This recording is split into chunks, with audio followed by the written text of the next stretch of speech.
అందమైన నా ఊహల మేడకు ఆవిరమణి దీపం అంది అందని నా కలకు ఆమె ప్రతిరూపం ఆ తలపే నా ధ్యానం ఆ వినవ దేవత నా ప్రాణం.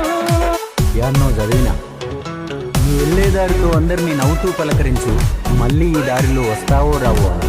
కానీ ఇప్పుడు ఆలోచిస్తే మనం నవ్వుతూ పలకరిస్తే చాలా, ఎదుటోడు కూడా అంతే ప్రేమగా నవ్వాలి కదా.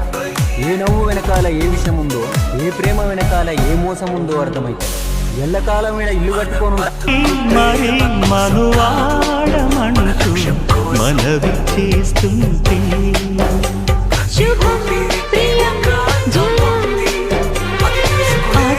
ఇలా తొలిరే అంటూ అదుముకొస్తుంటే